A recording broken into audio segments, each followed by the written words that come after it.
It's go time. Wow. What a time to be alive. I asked the question just a couple days ago. I asked the question, what is MAGA? I still am going to need an answer to that.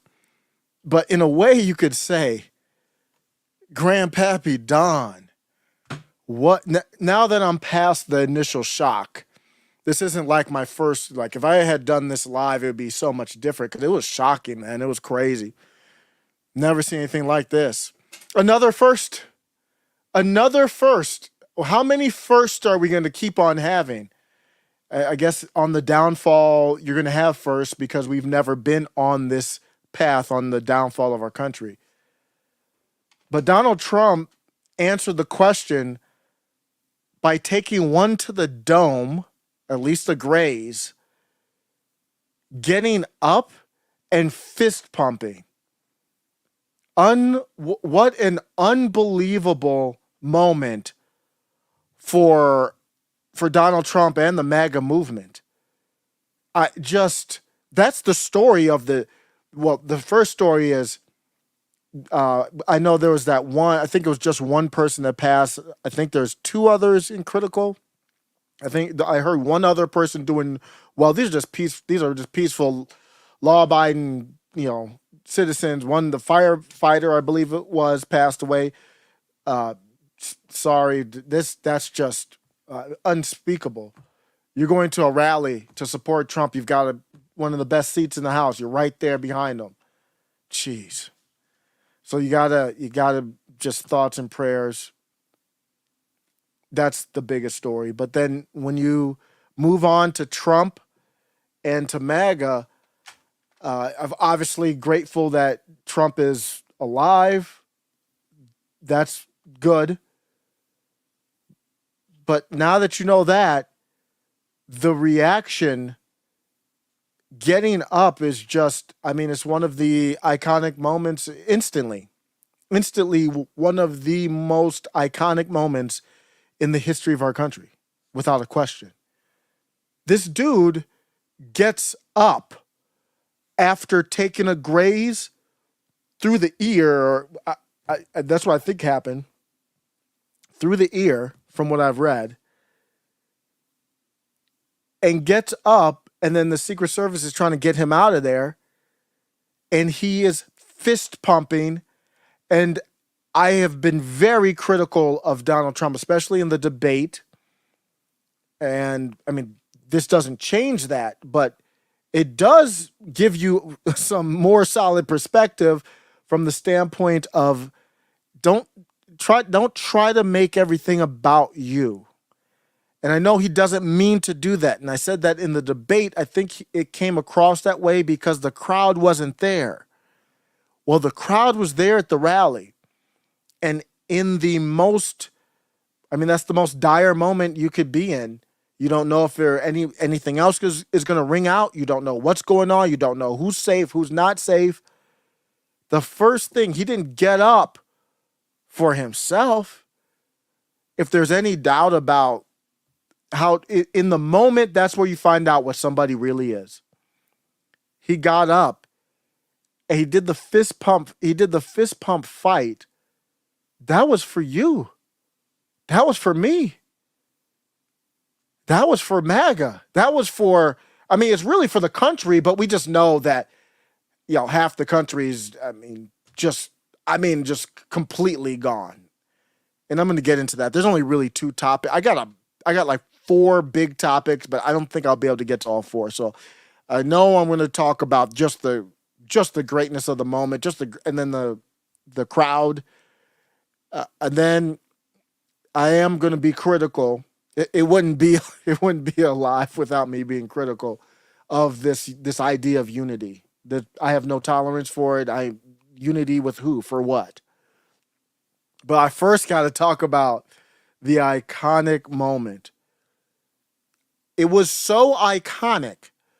The moment was so profound that Blue Anon is still on social media now saying that it was faked. I don't know what's real or not, so I'm not going to say it's 100% that it was real. I'm gonna say 99.9 from my assessment. It's real. So Blue Anon takes it to be fake. Why? Because they need it to be fake. It was that powerful. It was that crazy. It was that wild of a moment. Kenya from Cali, thanks for stopping through late night live on a Sunday. Made a life. Is that news, Kenya? Holla back at that one. Kenya from Cali says, made a life. Peace chat and Maga fam. Did you just drop breaking news in this run? Are you still in the chat? Let me know, Kenya. I just saw that. Bobby Ballbags, what's up? The MAGA base is energized, man. Star Trump, Fred the Show says, how about unity under truth? Yeah, so I'm not against unity. I'm against this vague idea of unity. That's this vacuous, meaningless. Oh, made alive. Okay. I was like, wait, you said made alive. I was like, wait a second. You done a lot. Okay, made alive. Always great to see you. Yes, unity under truth. Honestly, it doesn't even have to be under truth. It has to be under some type of alliance. So I will get to that in a little bit, but the unity, I need you to acquiesce. Like, I can't hear Joe Biden talking about unity. What does that mean? I mean, you're the number one suspect. What do you mean under unity? That'd be like OJ, or I think he was covering for his son, but it would be like OJ saying, I want unity. Well, we got to investigate you first. What do you mean you want unity? It doesn't even mean anything. Yeah, Star Trump says they agree. I saw on Twitter they're speaking about a Trump RFK unity ticket. I actually would be for that. Absolutely. That'd be a great idea. I think Donald Trump, we talked about this, and I didn't like talking about it because I almost feel like if you talk about a potential assassination too much, that's like bringing it true. So I've touched on it. I haven't really talked about it every time I do this topic. But that was a concern with your VP pick, and he hasn't announced it yet. But that's going to be a big next step, is who's the VP. You can't take a graze to your ear, to the side of your face.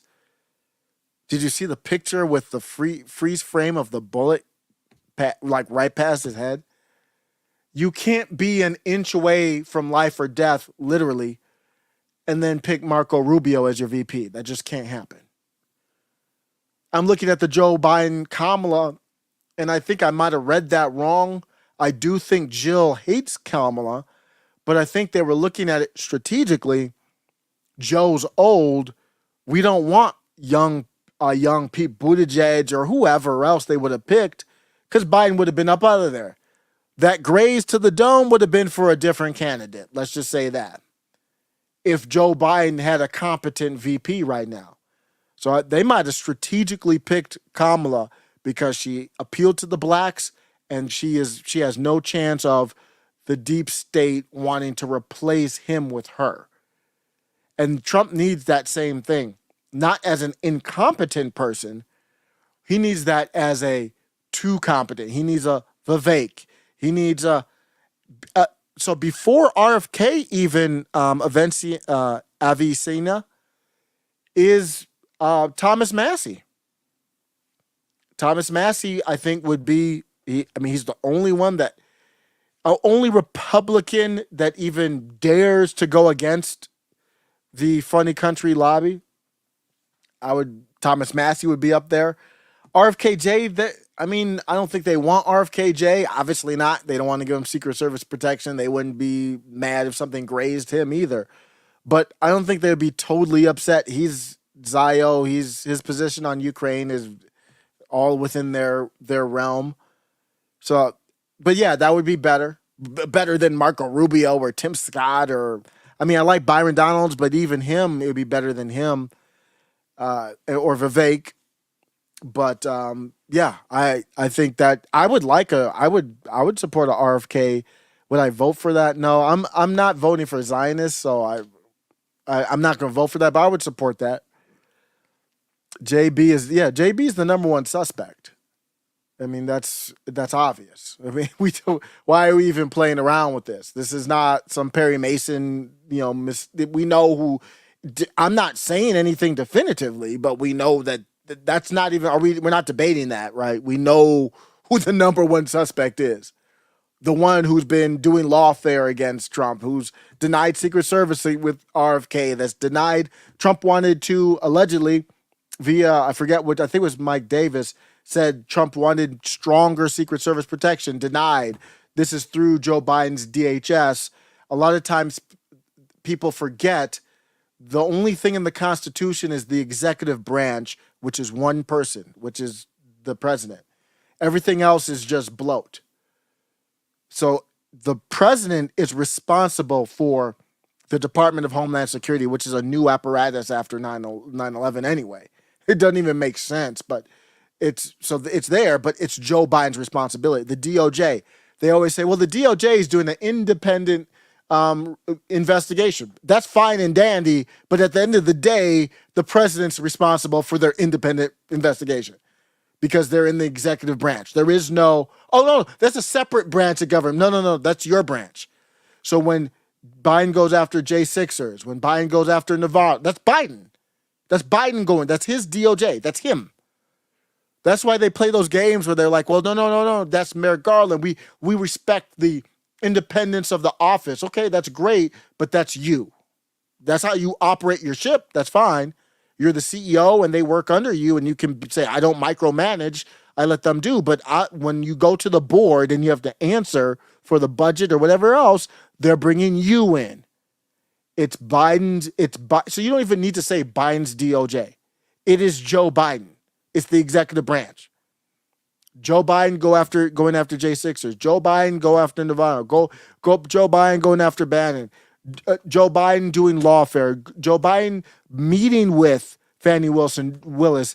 Joe Biden and it was Michael Colangelo, I believe, resigning or got fired. I forgot what happened from the DOJ. Go to Manhattan. Every single lawfare against Trump has touches to Joe Biden. Joe Biden and his corruption. Just Ukraine. You can go on to other things as well. All of that adding up to Joe Biden's DHS, Department of Homeland Security, Secret Service underneath that. And I am no security expert, but I'm going to go out on a limb, everybody. I'm going to make a controversial statement. A 20-year-old acne-filled loser does not have a clean line of sight to anyone under Secret Service protection on top of a ladder while people are yelling that, look, there's a dude on the roof, without some type of intent. It's impossible. It's not possible.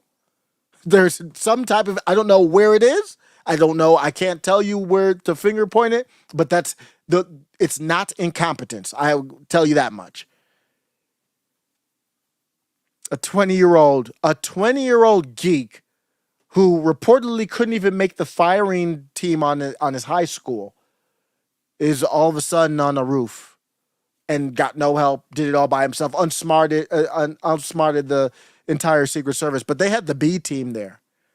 I wasn't even looking to go. I can go into that. They had the B team there. That the reports are the Secret Service they don't have enough resources. How do you not have enough resources? How does that even make sense? We're sending money all over the map. You need a globe to track the money, your and I taxpayer dollars. You need a globe to track where it's going. And it ain't in the U.S. And they don't have enough resources for the president. They said they've been going 7 days a week, and they had Jill Biden doing some type of dinner or something. I think Kamala Harris was in Pennsylvania also. And they said, well, Jill Biden's the first lady. We got to put the more resources there. They had more resources with Jill Biden in Pennsylvania than they did Donald Trump out in the open. They had more with her on the ground. So, I mean, any common sense is if you're setting up an event Well, we're going to look at where could the sniper be. I mean, that's literally probably one of the first things you look at, isn't it? Direct line of sight on a roof right there. Less than 500 feet. It was what? A football field and a half is, anywhere from a football field and a third to a football field and a half. That is very close. Clean line of sight. I mean, it's one of the first places you would look to see. It's not possible. It wasn't, William Strobel says it wasn't Trump's normal security detail. Look at any other times Trump had detail. Why did Trump have to protect? It almost looked like Trump had to protect the woman Secret Service agent. How did that happen? Trump had to take the bullet. Graze at least. And he's like 6'3" or so. And you've got this little ass pudgy. It's a couple of them. Little ass pudgy looking. Maybe they could do some squats and deadlifts, but does the most powerful country in the world have short, pudgy, overweight looking women Secret Service protected? What the hell? Where they do that at? Damn. That's wild. Barton Bella, what's up? Caught alive. Yeah, I did a late one. Had to do the coffee because I hadn't talked about that. I hadn't done anything on this one yet. I went to, after the event, it turned into actually a good, except for the passing and the injuries. Man, I still can't get past that, man. Yeah, but after the incident, we had a park event at our local neighborhood. It's like a movie at the park. You go bring the kids to the park, they go run around, bouncy house, all that kind of stuff, and then we watch Sandlot at night, outside at night with a projector. There's about 100 people in the neighborhood there. It's a great movie, Sandlot. Great movie. Americana at its best, man. I love that movie because it was so fun. They turned very simple ideas into very powerful ones. What a great movie. But we went to the park, and it was 2 hours after it happened. So we're going to the park. I'm wondering what's the vibe going to be like. What are people going to talk? Are people going to talk about it? It's not 9/11, but it's pretty big. Nobody was talking about it. Not a word. I was walking all through the families. Hey, what's up? How the kids doing? Oh yeah. They got the popcorn. Oh yeah. My kid's going to third grade. Or nobody is talking. You couldn't have at the park. You would not have known anything had happened. Like what the? This should be transcendent. I'm not saying it need to be talk. Nobody needs to follow it like I follow it. This is transcendent. It's outside of the echo the echo chambers that we're in. I got the impression that there could have been a nuclear event somewhere and nobody, at least that was at the park, would care. Especially if it was only at Maga. I don't know. Maybe it's just the whataboutism thing. I just felt like if it were not Trump and it was somebody, God forbid, somebody else on the blue team, I just have a feeling there would have been more talk about it. I don't, maybe it's just me and just got to decide where to live and make hard decisions about saving up money and moving, man. But I can't live. It's not even about, you don't even have to agree with me. All right. We got plenty of people on the channel we don't agree with. The president takes something to the ear in a scary incident.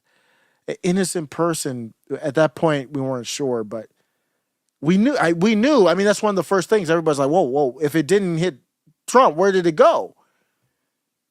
And not one word. I got a bunch of Mexicans in the neighborhood, and they're great people. I'm not looking to diss. I think no beef. They're great people. This is completely oblivious to anything going on. it's just an anecdotal story, but I feel like I don't even feel like it's a country. I don't even feel like I'm in a country at all. I just don't. In 2001, everybody was wherever you went. People were like, man, did you? Everybody heard at one point, but people were like, man, this is messed up or what? Everywhere, anywhere you went, supermarket, gas station, anywhere, it was completely different. That was a generation ago. That 20-year mark. So a little bit over 20 years, but about that 20 years is when generational change happens. And we're not even a country, we're just a bunch of Mexicans and Venezuelans, and they don't give a damn. Like, oh, what? Trump? Okay, whatever. We'll go make a taco or something. Or they don't even know. They probably don't even, a lot of them don't speak English. Don't share we don't share anything. And that's just my area, and I'm not saying that throughout the country. I'm just telling you where my story. I just don't get it. I just don't understand it. There was one guy that I know flies a Trump flag in the neighborhood too, and we didn't even talk about it. It was just not there. You could kind of just feel like if we were going to talk about it, we'd have to go like in a secret cave or something to talk about news that everybody at least should know. I don't know if people are afraid to. I don't know what it is. The vibe is just, at least where I'm at, the vibe is just way not where it needs to be. And some people were saying that this is going to change things. I don't know. Change what? I don't know. What do you think this is going to change? I don't think significant. I think there will be changes. There'll probably be changes to Secret Service protocols. Every time there's blood spilled, there's a change to protocols. So you're going to have some type of change, but we're not going to know all that. That's national security.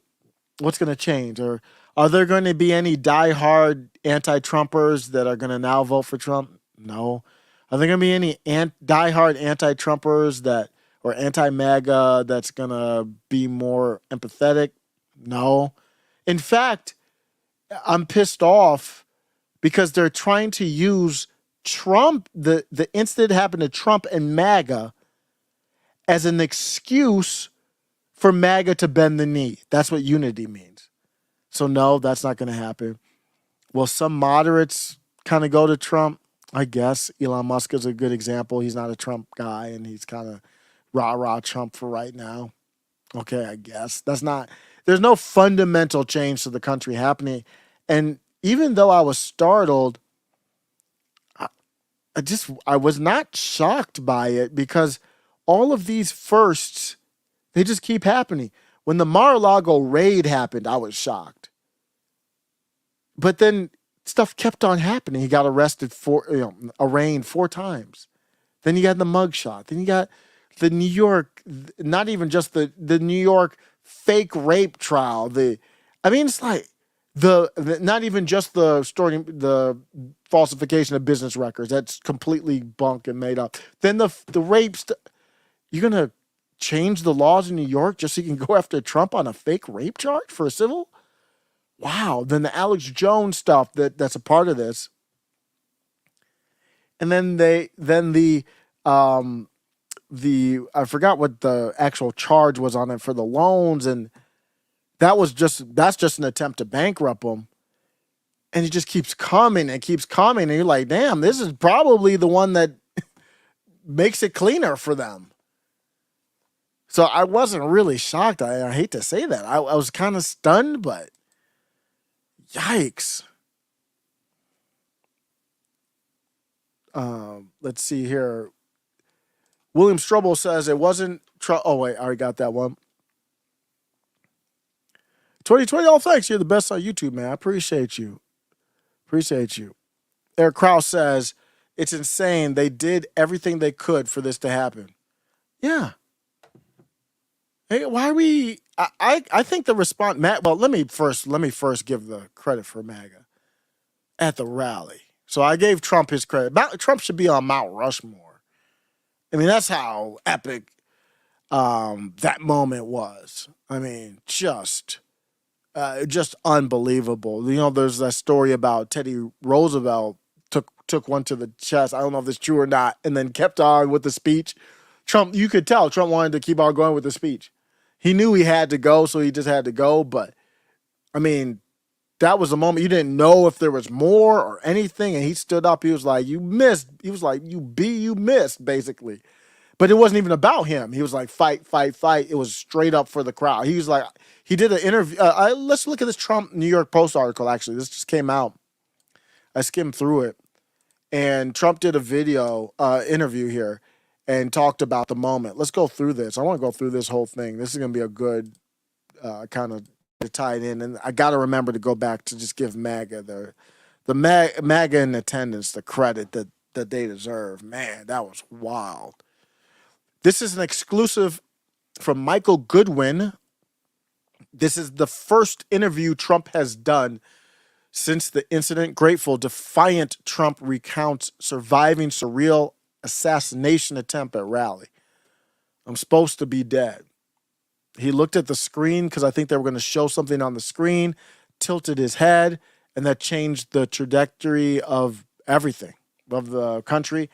Now, I don't even want to talk about if the bad thing would have happened, just to see if there would be more change in that direction. Well, of course, but thankfully that did not happen. So the former president shared the very surreal experience. I heard he went golfing today. That dude is a G. I can't lie. That dude is a G. I didn't see a Band-Aid or anything on it. I thought there'd be a wrap or something on it. Maybe it wasn't that bad. I don't know. Or maybe I just didn't see the right side of his head. Trump said the doctor at the hospital said he never saw anything like this. The doctor called it a miracle. Said Trump, who was sporting a loose, large white, there's a bandage that covered his right ear. His staff insisted that no photos be taken. They're smart. "I'm not supposed to be here. I'm supposed to be dead," Trump said. "I'm supposed to be dead." Man, the picture's crazy. I mean, you almost couldn't believe that it happened. So I was really shocked when I didn't see it live. I was not watching the speech live, but I'm always on Twitter, so I got the Twitter stuff pretty quickly. When he came back up and I saw blood, I was like, "What the?" That was the most startling stuff when you saw the blood. But then you're like, "Okay, he's walking." You still didn't know, so that was a wild moment because you're like, "Wait a second, he had blood. So what happened?" You don't know what happened. You don't know how bad it is. So actually seeing the blood was the most shocking part to me of that. I was like, man, you don't know what's going on. But let's continue on with the article. He said that if he had not turned his head slightly to the right to read a chart on illegal immigrants, hey, the illegals, man, God's good. God is good. The illegals, he was looking at the chart to talk about the illegals, and that's what, at that instant, that's what did it. At that instant, what would have been an unlived shot instead tore off a small piece of his ear and splattered blood on his forehead and cheek. Trump said that as Secret Service agents led him off stage, he wanted to continue speaking to supporters. I fully believe that. I mean, who's going to question that now? That's why Blue Anon wanted to be fake. Because they're like, there's no way the dude's like this. In a very small comparison, you remember when that picture came out? When he came out of the Secret Service vehicle? It was just weird. I don't know how that blew up, but he came out of the Secret Service vehicles looking like a boss. I mean, it was just a good picture. He had his suit on. He didn't have a tie on. He almost looked like an older James Bond. They thought Blue Anon, I think Jack posted it, and then Blue Anon was like, oh, it's an altered picture or something like that. It was too real. And it was too good of a moment. And that's kind of, obviously in a way larger way, why they need this one to be fake. So Trump said that he wanted to continue speaking. He marveled at how the agents came flying in there like they were linebackers. Most of them. One of them, a woman agent, appeared to be ducking behind all of them for her own safety. Yikes. That was not a good moment. That was not a good look. But Trump, giving his gratitude to the agents who they jump on Trump to sacrifice themselves. If there's more bullets, they go, they could cover the bullets. The firefighter who unfortunately passed, who was in the stands, the article I read is he was covering his family. I don't know if that's how he got shot, but that's what I saw in the article, that he did move to cover his family. That's what you got to do. He cleared up the mystery about his shoes. On the video of the shooting and the aftermath, he said, wait, I want to get my shoes. He said, the agents hit me so hard that my shoes fell off and my shoes are tight, he said with a smile. I mean, that's got to be a stunning. It was a weird thing to hear if you listen to the audio. He said something about, wait, I want to get my shoes. But I mean, that's a chaotic moment. He commended the Secret Service personnel for their heroic actions and praised them for gunning down the shooter who was perched on a roof about 130. I've seen so many different. I've seen 150, 40, 130. That's a football field and a third. That's it. That is, I mean, I don't know how you can't have that covered. Line of sight, raised elevation. Art of war, one of the first things is whoever has high ground is the victor, basically has the advantage. So if you're going to be doing anything, the first place you look is who has high ground. That's the first place you look. And do I have it covered? Okay, there's the high ground. How do I make sure no one gets the high ground after now I'm looking at it. I'm looking at it the day before the rally. So we need eyes on the high ground. It's just basic, very basic stuff. 130? Woo. We're not going to get answers from this from Congress. What happened to the J6 pipe bomber? What information have you got from Congress on that? What about how many feds were there in J6? How has Congress held anybody responsible for that?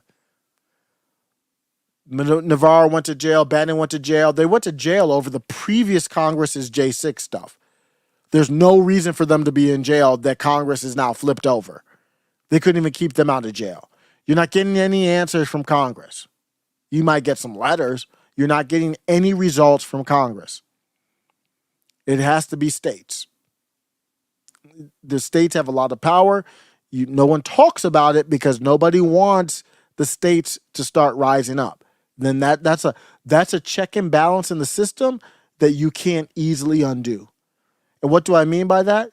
Is Joe Biden, here's the Governor Greg Abbott and Ron DeSantis and whoever else.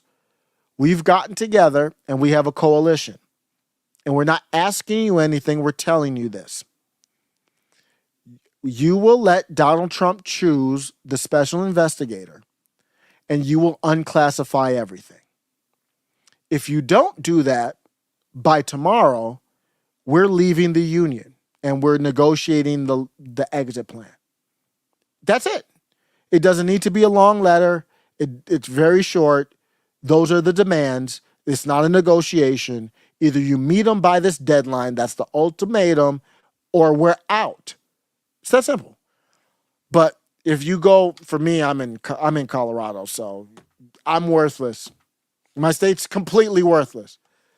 But if you're in an area where you go to a park and there's nobody that even talks about it in an innocuous, apolitical manner, like, dang, that's kind of messed up what happened, then obviously you are generations, plural, away from that happening. But you're not getting any answers without that. What'd you get on the motive for the Vegas shooter? Somebody tell me, what was the motive for the Vegas shooting? Did we find that one out? Yeah. Who's going to investigate the prime suspects? The FBI, the CIA, Joe Biden is going to set up the special, or I don't know how they're going to do an investigator or whatever. No, they're the ones that need to be investigated. So that's a problem. That's a problem. That's a fundamental issue. And Congress has been so weak. There's nothing there.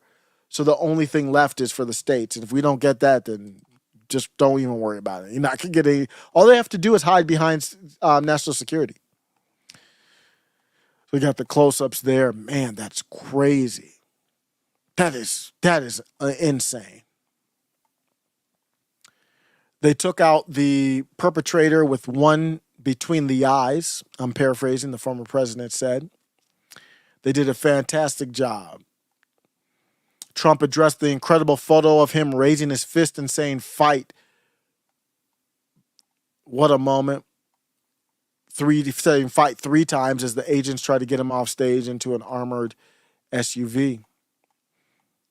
He said, a lot of people say it's the most iconic photo they've ever seen, Trump said. I'm trying to think in politics. I mean, it's obviously one of the most iconic. I have to look at some of the more iconic ones in the past. They're not coming to mind politically. There's a Teddy Roosevelt picture, I believe, in 1912. Is that a picture or a drawing? I forget. There's drawings of George Washington, paintings of George Washington. I'm trying to think. I can't think of one like that. I mean, Reagan took one, and I don't remember an iconic moment from it, but it's been a long time. I have not researched it recently. And Trump said, they're right. If you think it's the most iconic photo you've ever seen, Trump's like, you're right. And he gets to say that. And he's like, I didn't get unlived. Usually you have to, this is Trump now, usually you have to die to have an iconic picture. He's right. Well, he had the mugshot, iconic mugshot. I wanted to keep speaking, but I just got shot. Yeah. The doctor at the hospital, which has a trauma center, told him he's never seen anyone survive getting hit by it. Wasn't an AR-15. Wow. So you do an AR-15 with a scope? They were that close? Wow. It's not even like it was a sniper rifle based on this. I know they always say AR-type weapon, so I don't know what it is. So I guess it literally was an AR-15 from that far away. Wow. Did he have a tripod? Okay, that's crazy. Trump recalled. There's a full breakdown there.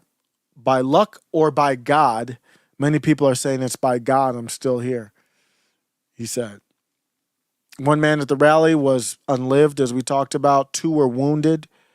Asked if he had given any thought to attending the funeral of Corey Comparator, the firefighter who died shielding his family from the gunfire. Trump said yes. Then turning to aides standing behind him, he said, get the numbers. I want to go to the hospital and call all the families. And he does that. There's tons of stories about Trump calling people. Let's look at for more Trump quotes.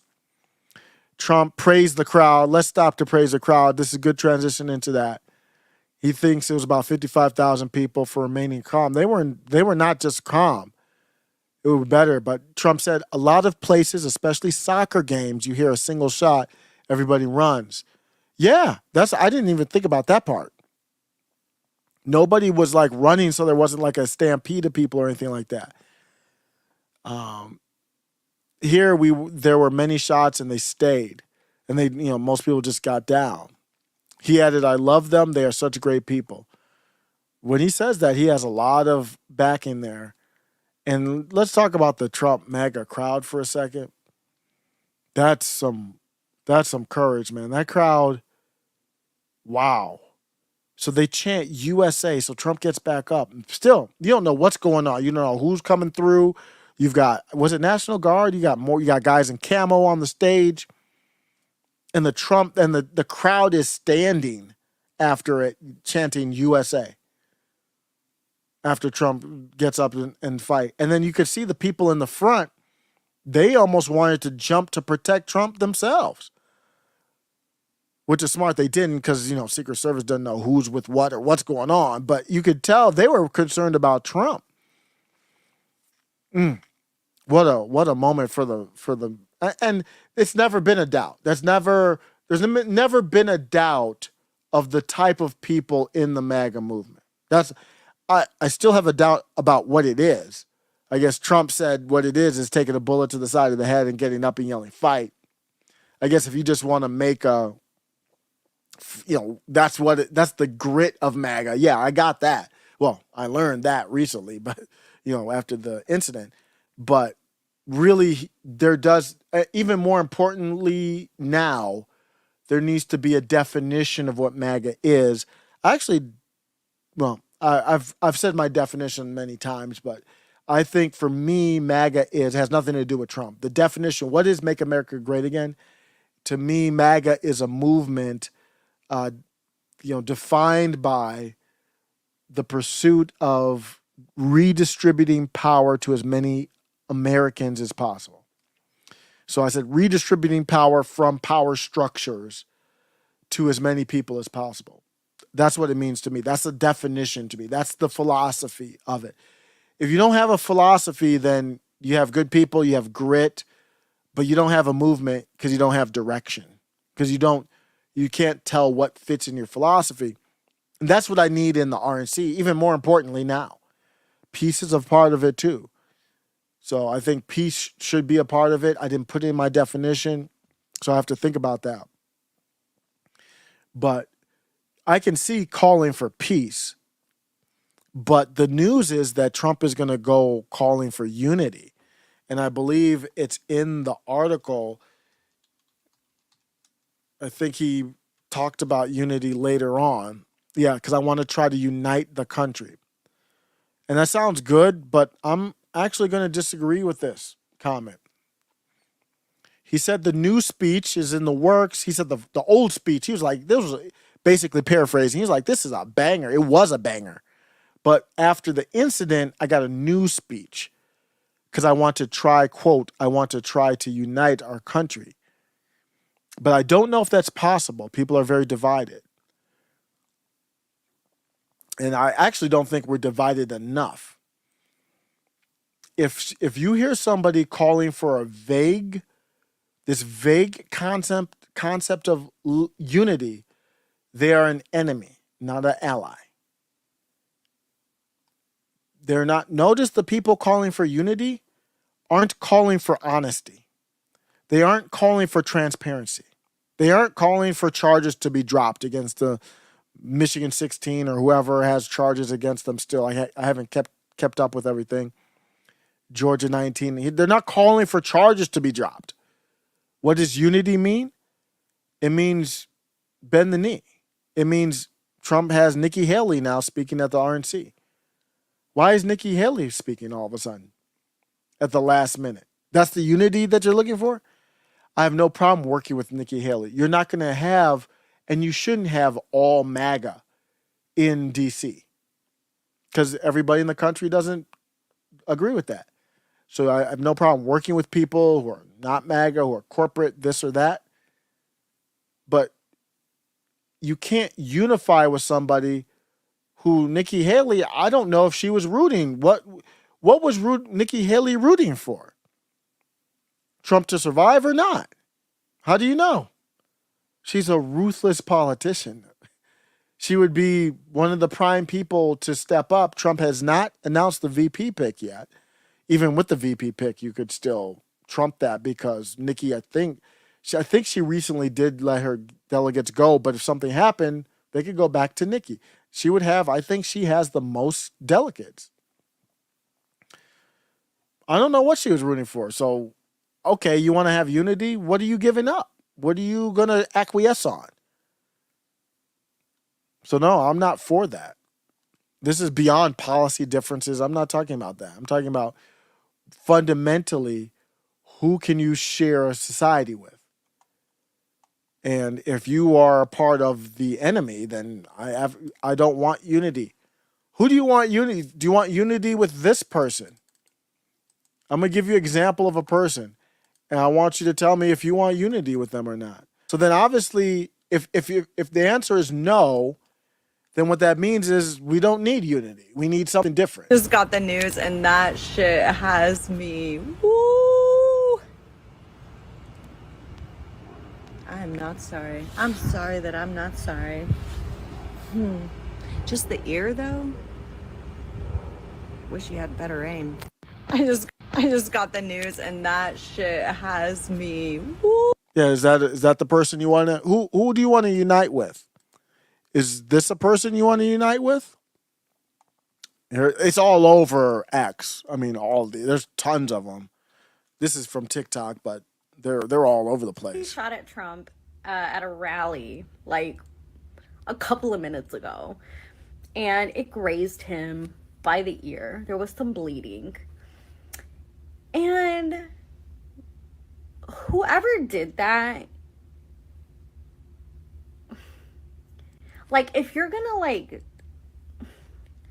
do this, can you, like, pick somebody who knows how to shoot a gun? Like, can you imagine? Like, even the person who shot JFK was like a fucking sniper. And, like, imagine going to jail for popping someone's ear. Like, if you're gonna do it, like, do it. Yeah, there's a lot of that. You might think, well, these are just, I don't know who they are, but maybe they're just trying to get views or whatever. Here's Destiny. Let's check in. How's Destiny doing? Destiny, you all right? His timeline is crazy. Crazy timeline.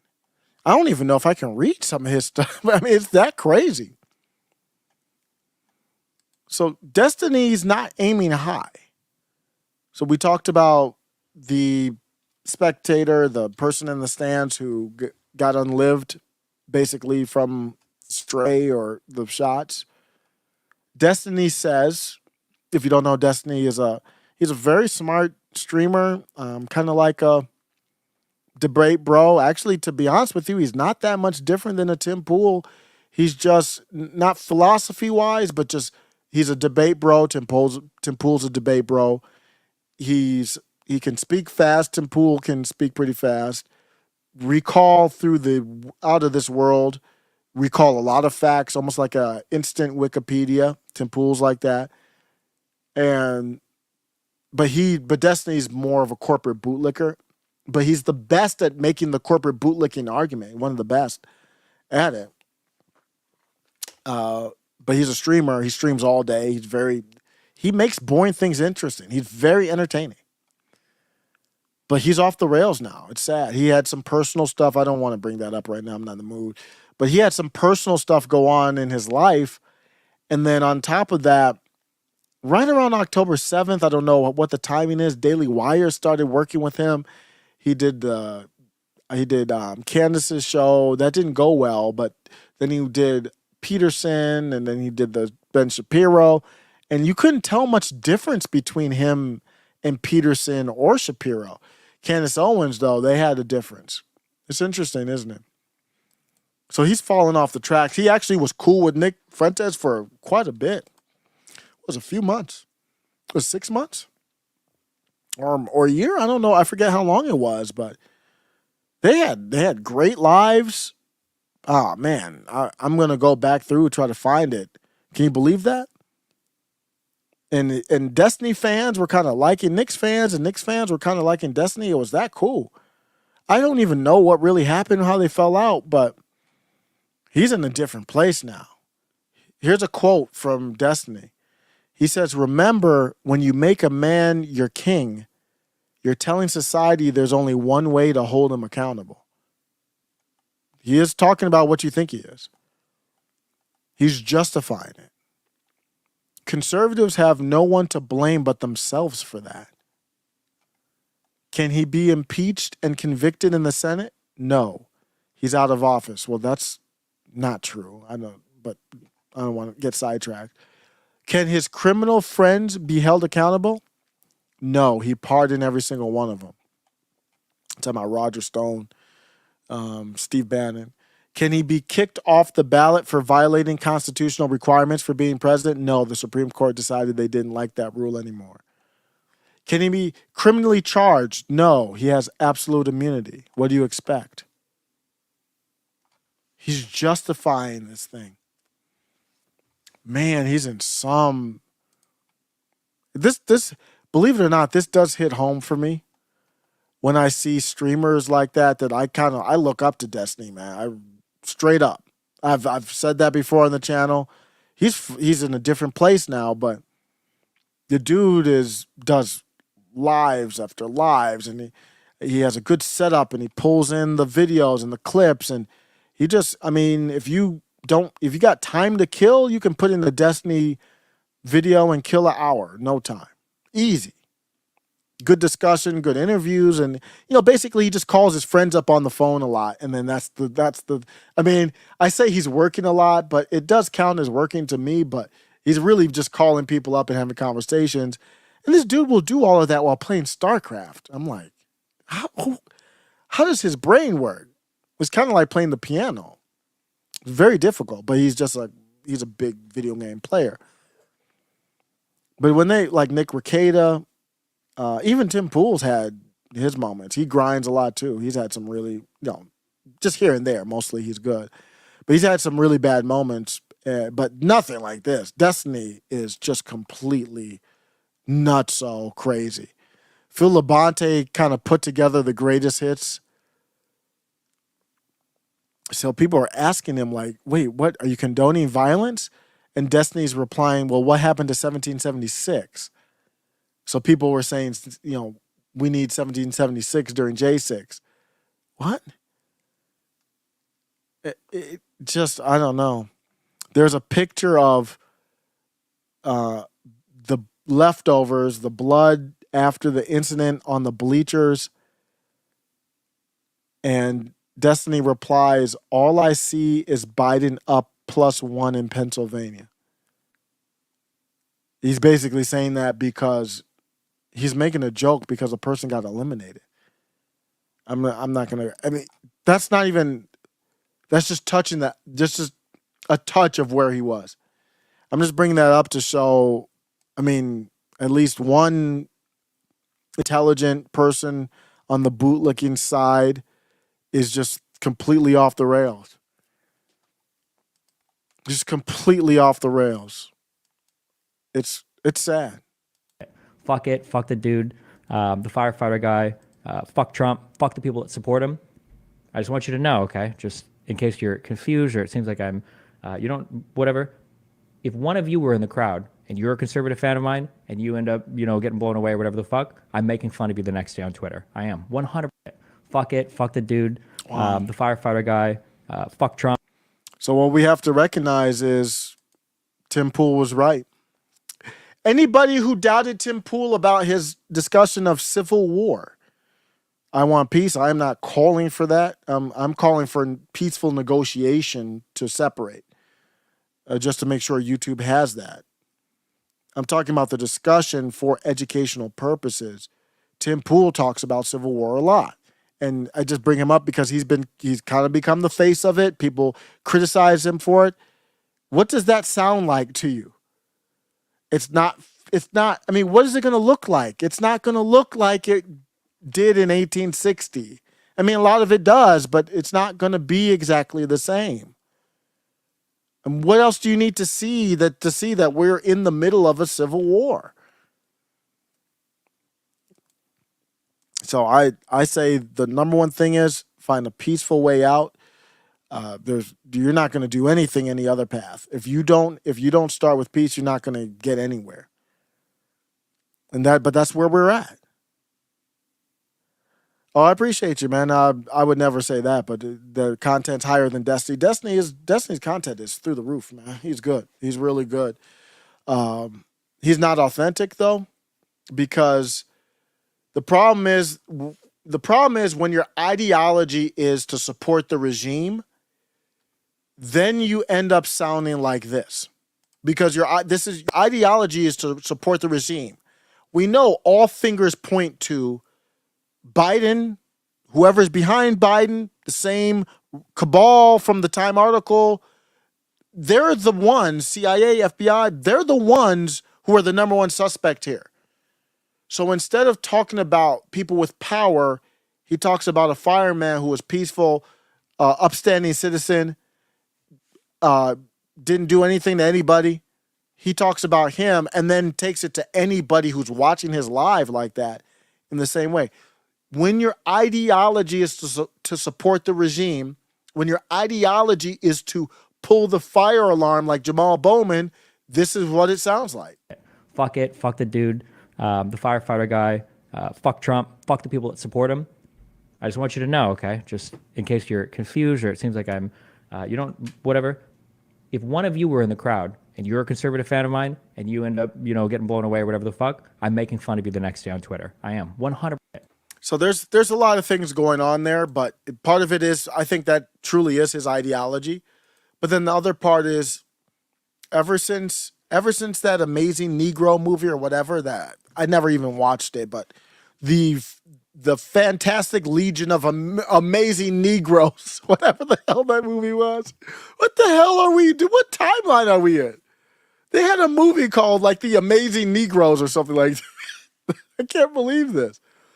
But ever since that, Mike Has Bad Knees pointed it out, and it's probably been happening way before that. I just didn't notice it.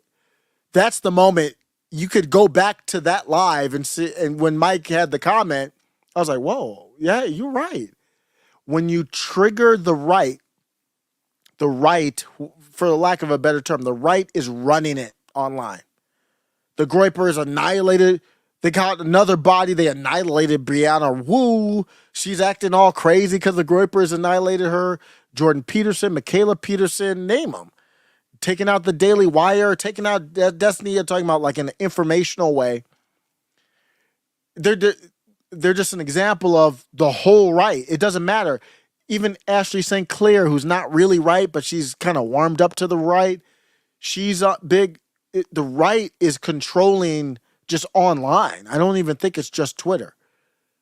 So if you trigger the right, you expand your audience. So that there's part of that too. And Destiny's a great marketer. So he knows that. I think that's part of the reason why he was kind of friendly with Nick, because he saw that was expanding his base. I mean, that was a completely group of different people, Groypers, that never messed with him. And it's not authentic. Like, I think Karlin Borisenko kind of, they haven't teamed up, but kind of being friendly to Nick. And I think that's authentic kind of grouping. I think Destiny's was, but I think Destiny was thinking a lot of the strategic, and I think Karlin is too. She's great at that. But I think Destiny's thinking about, okay, I'm expanding my reach, but it was in a friendly way. It wasn't in a triggering the right way. And Nick is anti-Israel, and when October 7th came, that was it. You couldn't be anti-Israel at that point. So that had to stop. Then he had to go into the regime stuff, and I think that's why he took that path. And you can see Dr. Karlin Borisenko is way more authentic. She didn't have no problem being, I don't want to speak for her position, but she's not a Zionist. Let's just say that. And so that works. So I like Disney. On a real tip, I was listening to his space. I listened to the whole space. He did like a 2-hour space or something. I was mowing the lawn and stuff. It was hot as hell too. I'm getting old, man. I was tired from mowing. I'm like, am I tired from mowing the lawn? I was trimming too, but it was hot. It was 100 degrees, so it's understandable, but not a bad workout actually. But so I was listening to the spaces, and they didn't leave it up for recording, so I couldn't go back and kind of splice it. Destiny was off the chain. The stuff that I read there, and even the TikToks I showed you from those random people, they aren't a tenth of how nuts Destiny was on that yelling and screaming. And so just on a real tip, I don't know if there's drugs involved or not. He didn't really seem like he was incoherent or anything like that. But there's got to be something. I don't know if it's coffee or you got to have something to. It's not natural to be that angry on it for over hours. I think it was like 2 hours. I honestly hope he's okay. And I think he represents where some of those people are at right now. Some of them are like they're believing that Trump might win too. I don't see that. I don't see how they're going to allow shots to ring out, but Trump's going to win the election. But I could be completely wrong. I'm not making any prediction. I think I'm out of the prediction business. I'm just going to call what I've been seeing on there. But as far as the peace and unity, I just want to be very specific. Like, how do shots ring out against MAGA, unliving MAGA, injuring to MAGA, grazing Trump, and now MAGA's the one. Now all of a sudden the rhetoric has to die down. What how does it die down from who? The rhetoric has all been from Biden and the red sermon speech, which was unbelievable, and then the media every day. So there's a meme out there where it's like the media is saying all their stuff, and then now after it they're saying, well, we have to dial down the rhetoric. Well, just go ahead and do it because all of it's coming from you. Do you want unity with Destiny? I actually would, but I'm not like that. I guess he's probably gone too far. He's past the Rubicon. You can't trust that. That's sad. I've always liked him, so that's really sad to see. No, can't do it. Sorry, he's gonna be a no for me, dog. He's gone, man. He's gone. Destiny is gone, man. It's wild. So no, I can't have unity for that. You cheated and stole the election in 2020. You're cheating and stealing it in 2024. How am I going to reconcile that? Let's go through a couple of the little kind of breakdowns here. Let's go to Bannon real quick. Bannon predicted this, basically. I'm going to read this. In a Garden interview in June, Steve Bannon, obviously a Trump advisor and former White House chief strategist, spoke of his concerns that the Republican nominee would be unlived before the election in November. Quote, "It's my number one fear," Bannon said, speaking before he began a 4-month prison sentence. "Unliving the president," I'm paraphrasing, "has to be at the top of the list, and I believe that the woman that's running the Secret Service part is not doing her job." I didn't hear Steve say that. I completely missed it. I was not up on this at all. And Steve Bannon was right on because he's highly in tune with all of this stuff. And he said, "Yep, I see a problem." I'm like, whoa. So now we start looking into, now that we know Steve knew something, we look into who is the woman that he's talking about. It's problematic. DEI, I'm not gonna mince the words here. DEI basically almost got the president. I think DEI nearly got the president killed. It's that bad. Here's the woman he was talking about. The agency does an extraordinary job of developing leaders. From a very early stage, we hire agents and officers, and we put them in positions of authority, and we enable them to make decisions, and that does develop some great quality leaders, and our agency is full of them. And I look forward to a day where we're able to talk about this agency and whoever is leading this agency and not have to distinguish, they're the second female or the fifth or the sixth, and that diversity is just part of this agency, and it's not even thought about. So I think this agency does. Yeah. So that is Cheadle, and what's her position? I guess she's the head of the Secret Service.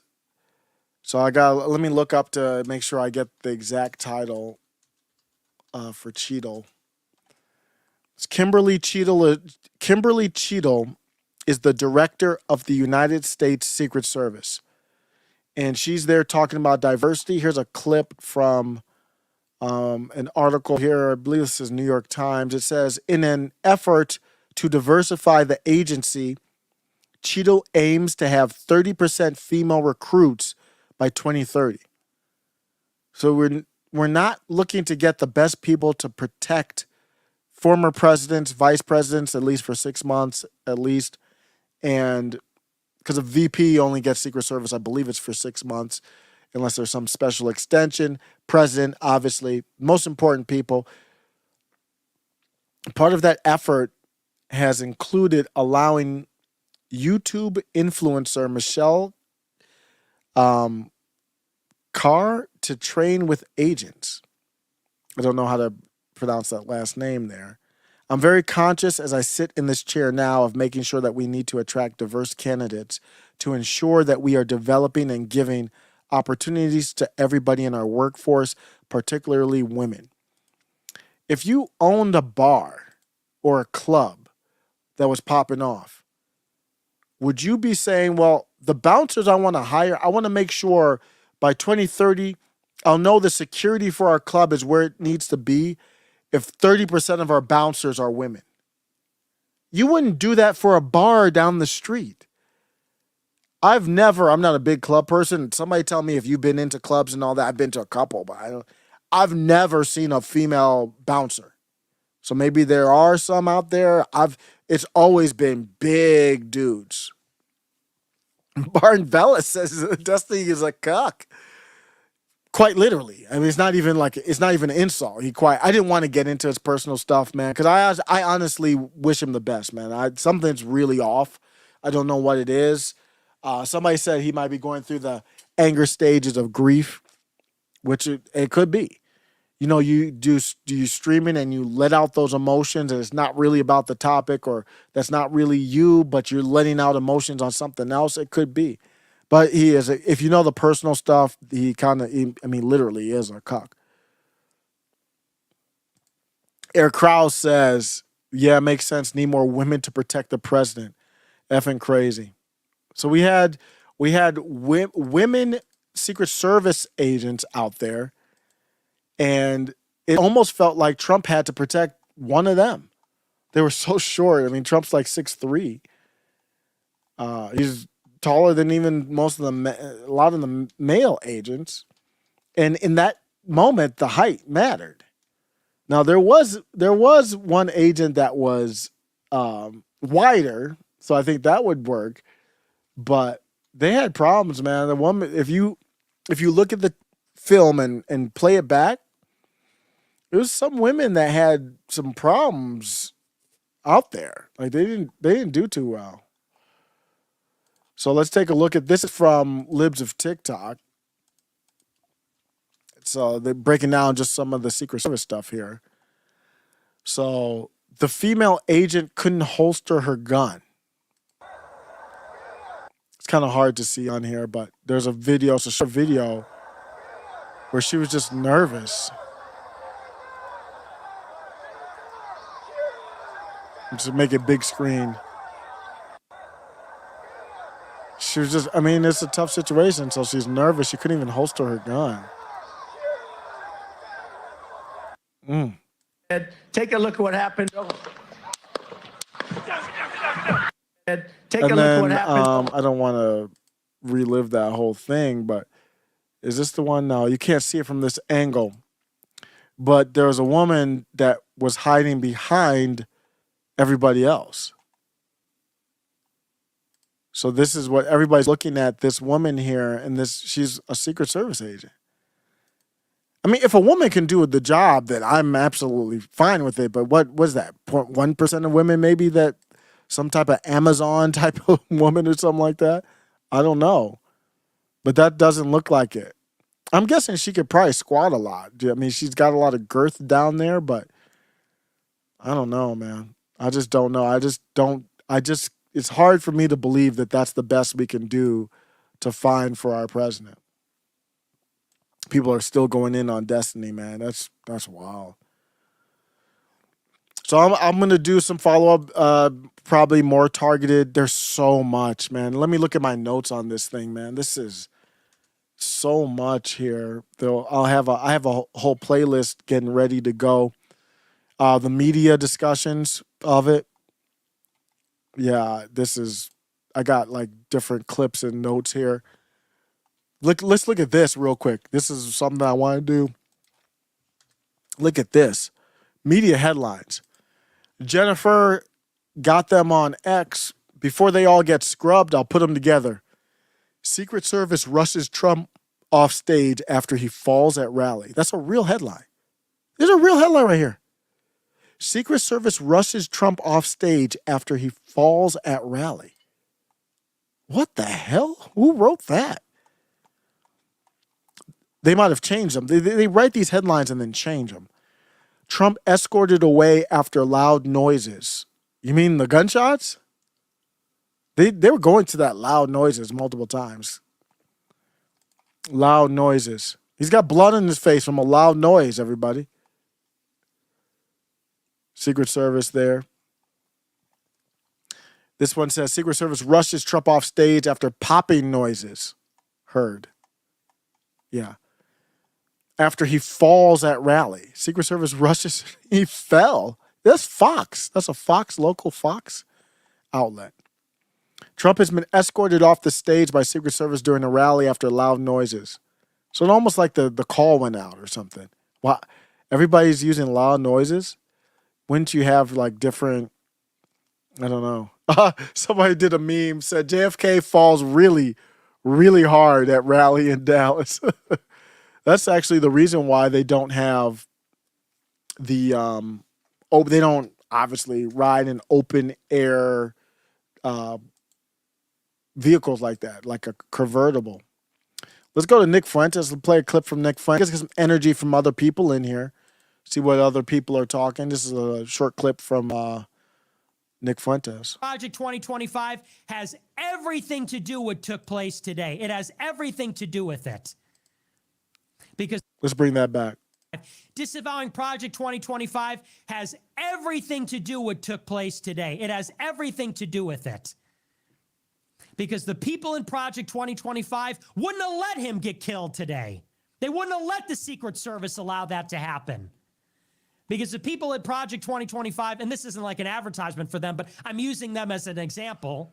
There's millions of people in this country that feel the same way, like that guy that called into Rush Limbaugh during Stop the Steal.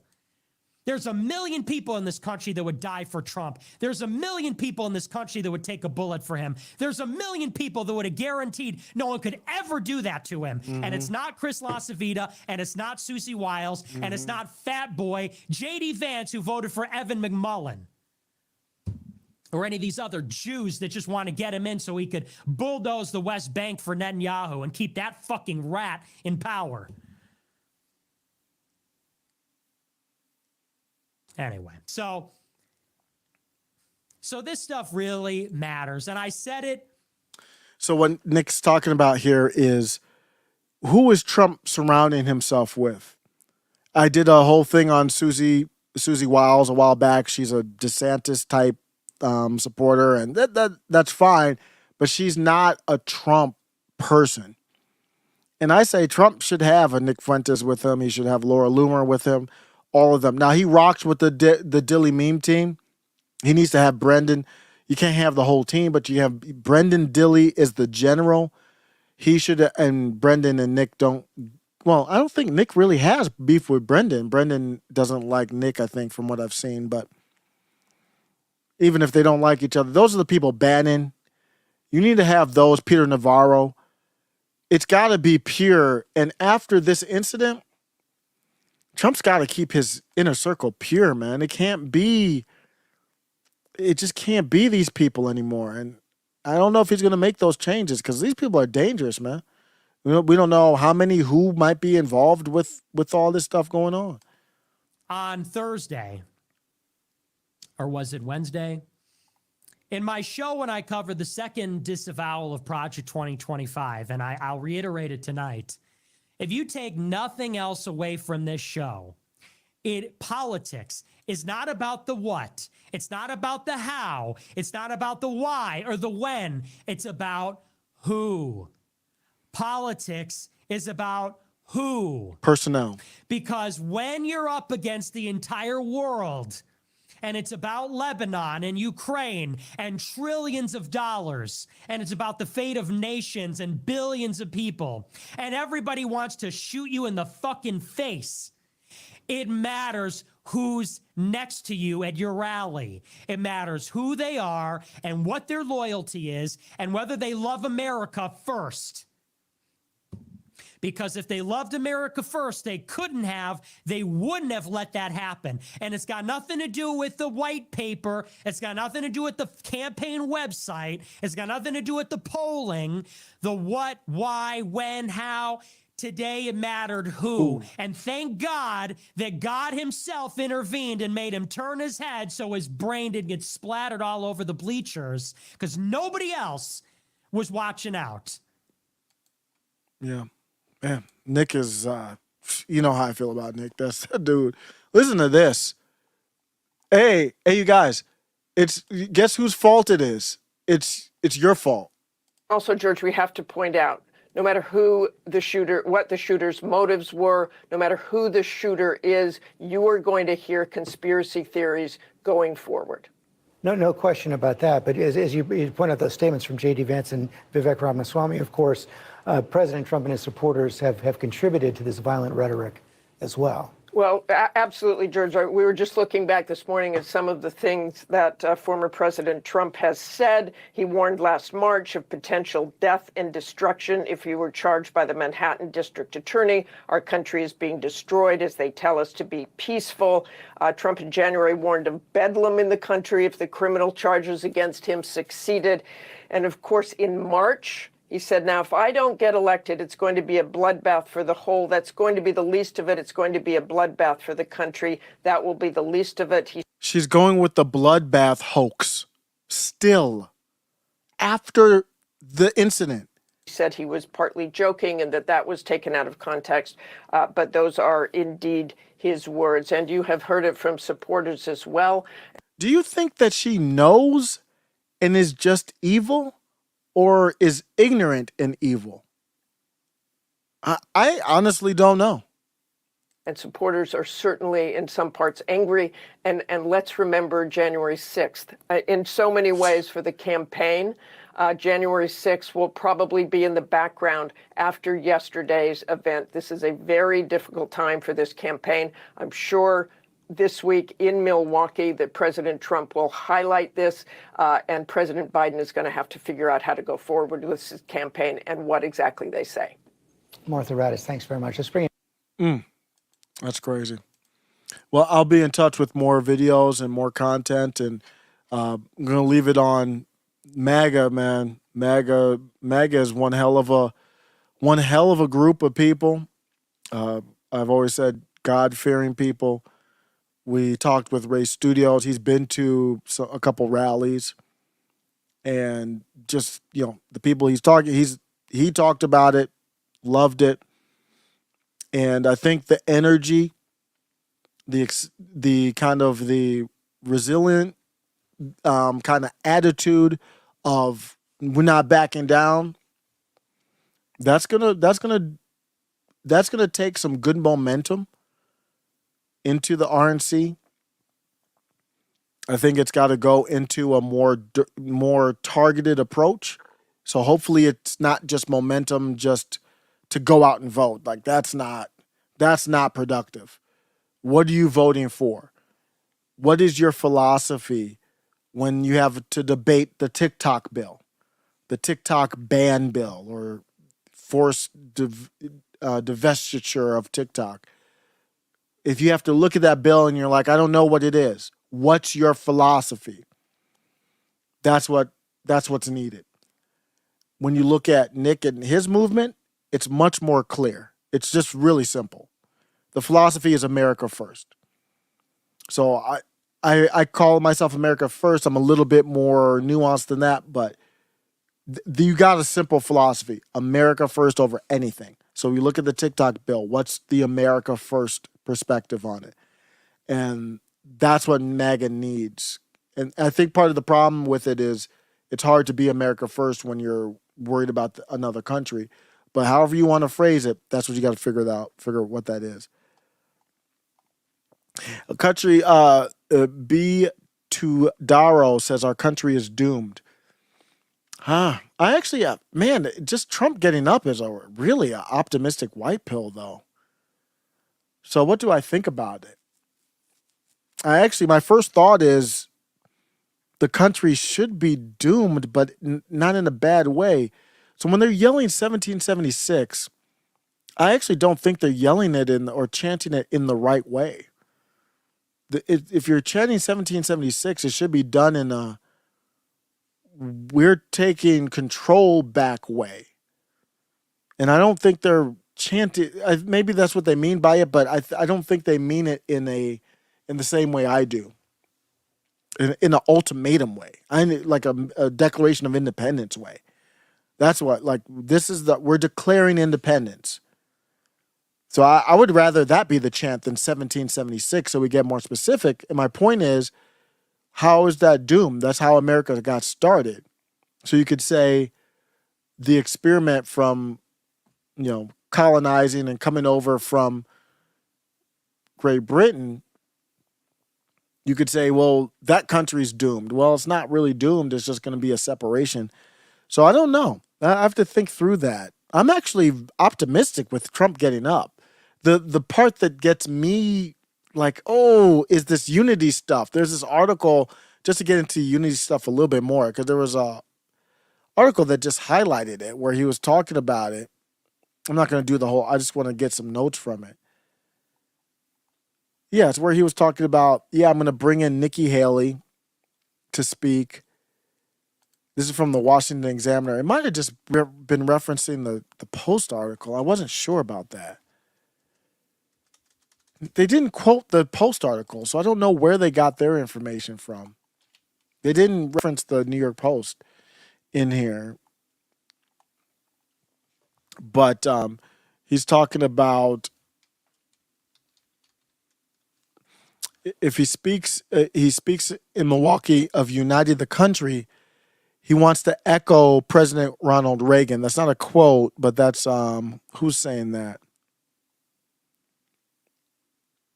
I don't know who's saying that. Trump hailed former David Dutch and James Copenhaver were both wounded. Trump said his decision to raise his hand. I think this is just the author. So the author of the Examiner, Selena Zito.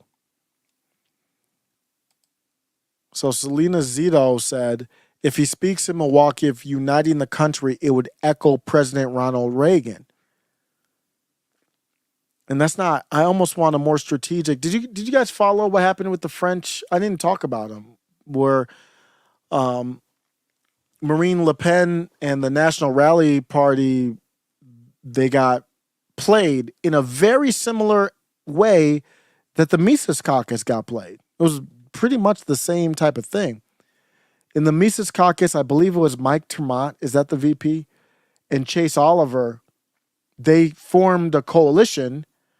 They said, well, if we put our votes together, or delegates together, I believe it is, then we'll have more than the Mises Caucus and Dr. Michael Rectenwald. And while all that negotiation was going on, I didn't see anything where Dr. Michael Rectenwald was playing chess, being like, well, I gotta go get Mike Termont or something. Like, I've got to I have to acquiesce to make a deal. So the centrist, it's not really centrist, it's the corporate globalist group under Macron teamed up with the far left group, and they outnumbered the National Rally. So you've got a divided parliamentary there now, just to take power against the right. So nobody has power. They're like, we'd rather not let the right have power. So nobody has power. And I think I don't want to hear unity. I want to hear strategic alliances. Put it together. Trump went to the libertarians, talked to them.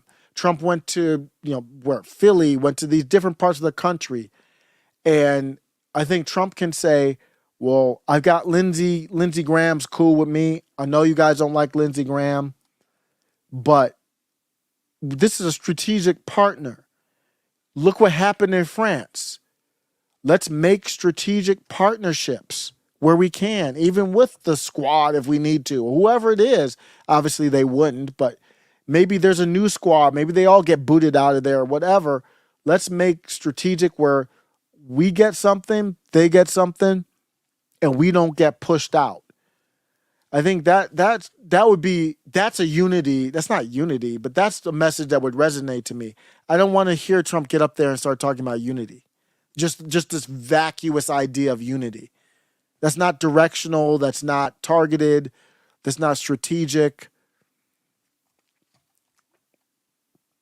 That's what I would want to see. So yeah, I don't think the country's doomed.